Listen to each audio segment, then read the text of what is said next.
Tokrat v občinskem informatorju. Ruški proračun zavit v skrivnost pred javnostjo in kamerami. Intervju z mariborskim županom Sašo Arsenovičem. Nadškofijska Karitas z novimi prostori. Povorka vrtcev na Ptuju.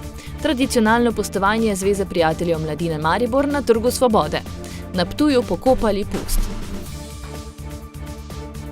Lepo pozdravljeni, začenjamo v Rušah. Sprašujemo se, ali se v občini Ruše končuje obdobje demokracije. Včeraj se je ob 16. uri pričela tretja redna seja, na kateri je bila tudi točka dnevnega reda, prva obravnava odloka o proračunu občine Ruše za leto 2019.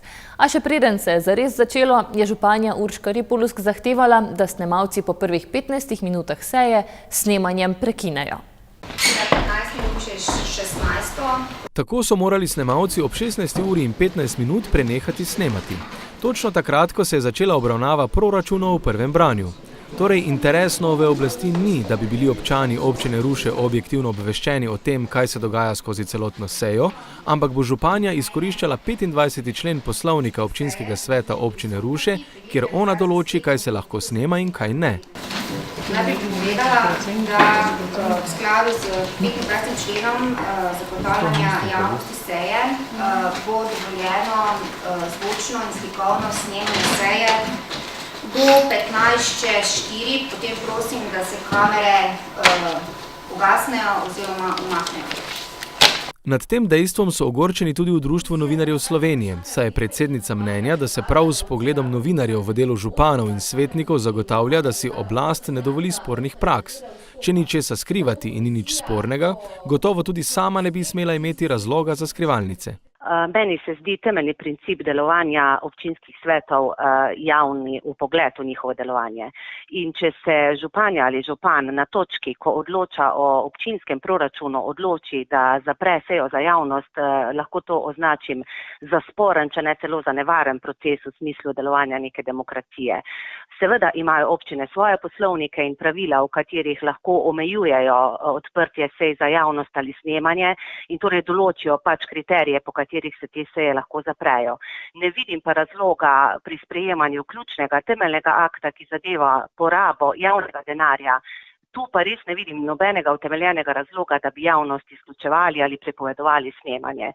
To se mi zdi v bistvu, da lahko postane zelo problematičen trend, da lahko taka praksa, če bi se prenesla še kam drugam, pač ogrozi delovanje demokracije celo. To namreč niso nikakršna zasebna združenja, ampak javni sveti in enako velja pač za funkcije županov, še zlasti, ko gre za odločanje o tako pomembnih vprašanjih in torej tudi celotnih občinskih svetov, ki bi v bistvu takim praksam morali nasprotovati in preprečiti v primerih, če se to zgodi, da se seja zapre. Nad novo prakso županje je ogorčen tudi odgovorni urednik Beka televizije, ki pričakuje, da se bo županja zakonov držala tudi pri odgovarjanju na vprašanje novinarjev, kjer je občino potrebno praktično vsakič opozoriti, da je zakonski rok za odgovor že potekel. Jaz se strinjam s tem, da treba upoštevati pravilnike in zakone. Pač županja je izkoristila 25. člen, po katerem je pač prepovedala po 15 minutah snemanja seje. Na nek način me pač to vse skupaj spominja nek urbanizem, kaj naj drugega rečem, neko omejevanje javnosti.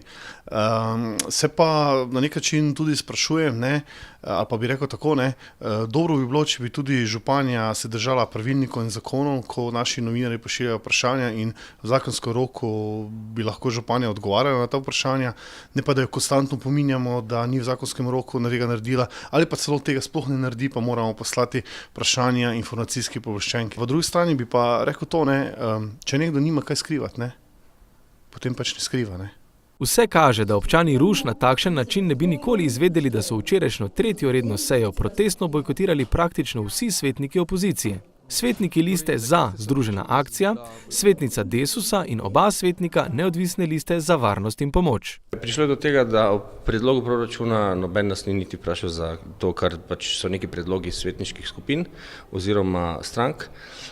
Mi smo potem na to protestirali pri županji oziroma kjer se je to dalo, dobili sestanek, po tem sestanku, kjer smo dali predloge, se seveda to znova ni upoštevalo proračuna in se nam zdi to bedasto, da je to tako. Zdi se nam bedasto tudi to, da v resnici ne vem, kaj smo v prejšnjem mandatu storili tako narobe, da zdaj ne moremo sodelovati. Zdi se nam bedasto, da ne moremo pri neki kreaciji pa oblikovanju politike v kraju sodelovati, ker bi želeli delati in seveda narediti nekaj koristnega. Ob tem pa zastopamo 49% volilnega telesa. Mislim, to, oprostite, tak ne gre. In zraven tega, da nekdo uzurpira si oblast do te mere, da odbore mimo vseh demokratičnih načel sestavi, oprostite, res ne razumem, a je bila prejšnja vladavina v čemerkoli rekel, problematična, neproduktivna, ne vem, smo naredili kazniva dejanja, zakaj mora to tako izgledati, zakaj ne moramo v enem kraju normalno skupaj sodelovati in seveda mi smatramo, da bi s prisotnostjo na seji to na nek način legitimizirali in smatramo, da pri takem proračunu ne bomo sodelovali. Smo pričakovali, da bo županja prisluhnila našim željam in potrebam, vendar do tega ni prišlo in to je ena zadeva. Druga zadeva je 7. člen samega proračuna, kjer je zapisano, da županja lahko prerazporeja sredstva znotraj proračuna na druge postavke brez soglasja občinskega sveta. Samo nove projekte mora potrditi občinski svet. S tem se seveda tudi jaz osebno ne morem strinjati, ker menim, v vsakem primeru mora o razporejanju in razpolaganju za sredstvi proračuna, če gre za spremembe, odločati občinski svet. Če bo županja s prakso prepovedi snemanja sej nadaljevala, potem občani in občanke Ruš ne bodo mogli videti, kdo so tisti koalicijski svetniki, ki bi obračunavali z bivšo oblastjo in kdo so tisti, ki tega ne bi počeli. Prav tako nikdar ne bi videli, kako so koalicijski partnerji in županja, brez opozicijskih svetnikov, ki niso povezani v barve, kot je županja obljubljala pred volitvami, gladko sprejeli proračun za leto 2019 že v prvem branju. Prvič po slabih 3 mesecih, odkar je Saša Arsenovič zasedel stolček župana Mestne občine Maribor, smo z njim opravili intervju. Med drugim je razkril, katere bodo ključne investicije v tem mandatu in ocenil delo v prvih mesecih na čelu občine. Spoštovane gledalke, spoštovani gledalci, dober dan. Javljamo se iz Mestne občine Maribor. Prvič v tem mandatu, oziroma odkar je na čelu Mestne občine Maribor nastopil Saša Arsenovič. Dober dan. Dobar dan. Hvala, da ste si vzeli čas za ta malo daljši intervju. Pa dajva začeti morda, kako bi vi ocenili prve 3 mesece na čelu Mestne občine Maribor, v kakšnem stanju je bila občina, ko ste jo prevzeli? Prvi 3 mesece so izjemno zanimivi, pestri, plodni, kreativni, raziskovalni. V resnici pa še niso 3 mesece, ampak smo komaj začeli s 3 mesecem. Zelo veliko smo naredili na področju vodenja projektov. Spoznal sem zelo dosti zanimivih, dobrih ljudi, sodelavcev in gremo po naši začrtani poti počasi naprej. Pa greva dalje na proračun. Zdaj je kar nekaj govora že bilo v medijih oziroma v širši javnosti. 136 milijonov težak proračun, visoko zastavljen, pa če recimo pogleda številke, 800 000 boste namenili manj za ceste, 200 000 manj za Marprom, drugo leto celo 800 000, 300 000 evrov manj za športne objekte. Ali so to zaskrbljujoče številke, se pravi, zakaj toliko manj? Mislim, da je proračun vreča denarja in da je treba vsako leto postavljati različne prioritete in v letošnjem letu smo zagotovili sredstva za vse dejavnosti, za vse urade, najmanj na ravni lanskih, zraven tega pa imamo še izjemno zanimivo razvojno leto pred seboj, ker se bo začelo končno udejanjati to, o čemer Mariborčani sanjamo že vsa leta, se pravi denarnica pa ena in treba biti realen. Zdaj tudi dodatno boste zaposlovali, še tukaj bo nekaj več sredstev šlo za plače? To je vprašanje, kakšno bo na koncu, verjetno bo tudi nekateri ljudje šli, mi računamo, da bo ta učinek na koncu nevtralen. Je pa treba, če hočeš nekoga zaposliti, to v proračunu predvideti, drugače ga ne moreš. Želim si dobrih kadrov na občini, ker le tako lahko gremo naprej. Nimamo pa namena, to so pač neke številke pokazale nasprotno, jaz upam, da bo na koncu mandata mestna občina vitkejša. Da še ostaneva morda pri financiranju, varčevali niste niti pri dvigu financiranja političnih strank, ali drži podatek, da boste dvignili 30% več, da boste namenili za politične stranke? Merila so enaka, kot so bila do sedaj, ne bo nobenih dvigov, to gremo po začrtani stari poti naprej, ni sprememb. Torej, na portalu MB Report smo izvedli anketo, ki je pokazala, da si Mariborčani v letu 2019 najbolj želijo izgradnjo zahodne tribune Ljudskega vrta, Pristana in pa zdravstvenega doma Tezno. Vi pa med drugim tudi navajate izgradnjo 4 mostov, pa ureditev Koroške ceste. Ta 2 projekta sta dobila le 3% podpore. Kako vi to komentirate? 4 mostovi so dolgoročna vizija, med njimi je en mali most iz otoka na desni breg, da ne bi rabili stanovalci desnega brega najprej priti na levega, da pridejo do Mariborskega otoka. Drugi je oživitev že enkrat potrjene brvi čez Dravo na področju, kjer je nekoč stal originalni stari most, ki je bil nekoč prečrtan iz meni neznanega razloga, ker mislim, da mostovi povezujejo ljudi in vsebine. Kar se pa tiče zahodne tribune, vsekakor si želimo dokončati stadion, dokazujemo to, da peljemo dalje in to za veliko vnemo sever in jug. To je ena največjih investicij v športno infrastrukturo, ki se bo nadaljevala potem, ko bomo prišli do znane številke in znane optimalne vsebine še za zahodno tribuno. To so stvari, ki bodo ostale tukaj verjetno še za naslednje generacije in ta generacija mora to narediti tako, da bo to finančno vzdržno in da bomo preden gremo v investicijo, vedeli, koliko bo ta investicija stala. In predvidena so sredstva, ki so bila predvidena tudi v letu 2018 po projektantski oceni, 4.700.000 je predvideno v proračunu za leto 2020. Glede na to, da smo zdaj meseca marca in treba narediti revizijo projekta, ponoviti javni razpis, v najboljšem primeru se bo lahko gradnja morda celo pričela v letošnjem letu proti koncu leta, ampak ker mislim, da bo prvi računi v letu 2020, smo dali to postavko v letu 2020. Kar se tiče Pristana, vemo, da se trenutno prenavlja školjka, da manjka prezračevanje, da je steklen ovoj izjemno slab, da je to verjetno en izmed najbolj energetsko potratnih objektov v mestu in razmišljamo o tem, da bi, če smo že zdaj poskrbeli za infrastrukturo bazena, poskrbeli tudi za pravilni ovoj, da bo potem počutje ljudi bolje in da bo tudi ekonomika objekta boljša, da tu delamo naprej. Zraven tega smo še morali narediti en zalogovnik, ki pa ne bo povečal predvidenih sredstev za trenutno sanacijo. Še enkrat poudarjam, da ta sanacija, ki se zdaj dela, bo izvedena pravočasno v okviru sredstev predvidenih za to, ampak da to še ni dovolj za rešitev celotnega Pristana. Kar se pa tiče zdravstvene postaje Tezno, je seveda to en izmed naših ključnih projektov in nadaljujemo po začrtani poti s projektiranjem. Jaz upam, da bo letos jeseni tudi znan izvajalec in so določena sredstva prav tako predvidena v letu 2020 za zdravstveni dom Tezno. Zdaj, nekateri projekti so še ostali od prejšnjega mandata. Kako je s tem, recimo projekti z okvira TUS? Boste jih peljali naprej? Seveda, se bi bilo zelo negospodarno, da dobrih projektov ne bi peljali.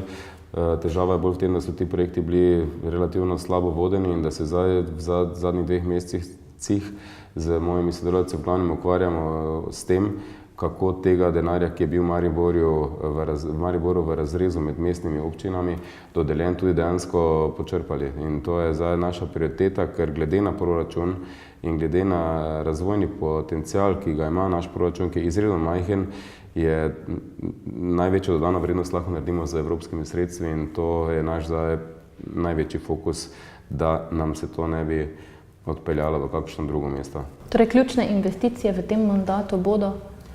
Ključne investicije so začrtane, to je Koroška cesta z glavnim trgom, Vojašniški trg z sodnim stolpom in vinskim muzejem, promenada v parku, skate park in začetek ureditve nabrežja reke Drave po TUS-u, ampak tam gremo v spremembo projekta, zato ker je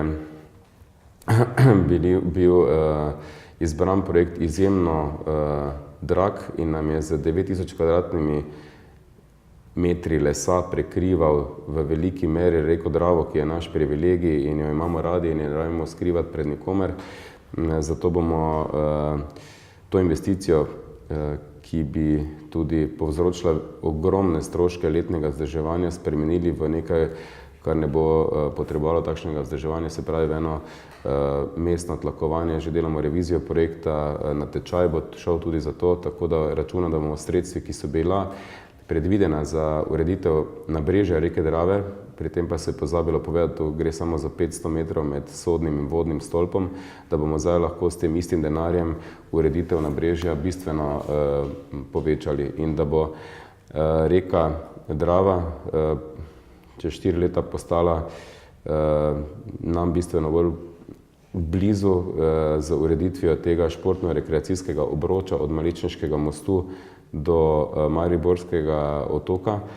Govorimo o približno 10-12 km urejenih površin, minimalne širine vsaj 4 metre, zato da se lahko srečata kolesar in nasproti vozeč kolesar in prav tako mamica z vozičkom in nasproti hodeča mamica z vozičkom. In v okviru tega projekta bomo tudi naredili elemente, ki sodijo na takšno površino, kot so otroška igrala, športna igrišča, skateparki, klopce. Računam, da bo to en izjemno dober projekt, ki bo vključeval tudi mnoge krajevne skupnosti in mestne četrti in v okviru tega projekta jim mogoče dal neko infrastrukturo, ki je sami v svojih sredinah še nimajo. Če ste že omenili tukaj Maličniški most, tudi to je nekako črna pika Maribora, saj okoliški prebivalci oziroma tam pobrežje, krajevna skupnost Maličnik se kar pritožujejo. Ali je v načrtu obnova, torej v sklopu tega projekta? Je. Ne samo v sklopu tega projekta, to je v bistvu Maličniški most, je državna infrastruktura. Na sestanku z Direkcijo za ceste in železnice smo uskladili vse potrebno, tako da je ta Maličniški most v planu projektiranja. Problem je nosilnost tega mostu, ki jo bo treba popraviti, in ko bo gotova sanacija tega mostu, bo na Maličniškem mostu tudi preko njega potekala kolesarska pot. V prostorih Nadškofijske Karitas so otvorili Bartimajevo izbo. Gre za razširjene prostore, kjer bodo skladiščili donirano hrano, s katero ljudem vračajo dostojanstvo in nudijo varnost, kar se tiče vsakodnevnega prehranjevanja. Po besedah župnika Branka Mačka, vodje Nadškofijske Karitas Maribor, je sicer res, da v zadnjem času beležijo upad prosilcev za njihovo pomoč, vendar tisti, ki so še vedno odvisni od njihove pomoči, jo v zadnjem času potrebujejo bolj pogosto. Preko projekta donirane hrane okrog 10 000 paketov je šlo iz tega programa in to je zelo veliko. Saj na dan prejme 22 do 25 ljudi to pomoč. Razširjeni prostori, ki so jih poimenovali Bartimejeva izba, so jim pri tem veliko pomoč, saj danes hrano donirajo praktično vsi večji trgovci. Ker so se razširili tisti, ki darujejo trgovine, potrebujemo večje prostore. Prav posebej pa smo veseli, da smo lahko nabavili tudi hladilnike, da lahko tudi tisto hrano, ki potrebuje hlajenje, posebej bo to pomembno poleti, da bomo lahko dali takšno naprej, kot smo jo prejeli. K širitvi prostorov je pripomogel tudi Lions Klub Maribor Zarja, katerega članice so pravzaprav v letu 2013 začele s projektom Donirana hrana na področju Maribora. Tako, da smo same z svojimi vozili zvečer prevzele hrano, prvi je bil Mercator center, in razvažale to hrano v center za socialno delo oziroma v zavetišče za brezdomce. Temu so se pridružile še ostale trgovine, kasneje, torej to gre postopoma. In seveda z leti se je vsakokrat pridružila še kakšna trgovina in zagotovo me to nismo več zmogle same, saj je bilo hrane preveč. Nad projektom je navdušena tudi direktorica Centra za socialno delo Maribor, Marjana Bravc, ki se prav tako dnevno srečuje z ljudmi v stiski. Vedno, ko se spomnim na to zadevo, rečem, da je bila res odlična poteza, da ste ta projekt potem prevzeli vi, ki ga razvijate, ki ga plemenitite, širite in dejansko izvajate potem to zelo, zelo humano dejavnost še naprej. Kakorkoli gledano, pravimo, družba se razvija, postaja vedno bolj bogata, ampak mi, ki delamo v tej sferi, dnevno ugotavljamo, da temu ni čisto tako, ker ogromno število ljudi še vedno potrebuje materialne pomoči v kakršnikoli obliki. Srčnost in predanost humanitarnih organizacij je bila ves čas na visokem nivoju, a potrebovali so tudi določena materialna sredstva za nemoteno opravljanje svojega poslanstva. Zato so se na Ministrstvu za kmetijstvo, gozdarstvo in prehrano odločili, da jim priskočijo na pomoč. V Uradnem listu v začetku junija leta 2017 je bila objavljena sprememba in dopolnitev Zakona o kmetijstvu, v katero se je na novo dodalo poglavje o donirani hrani. V tem poglavju se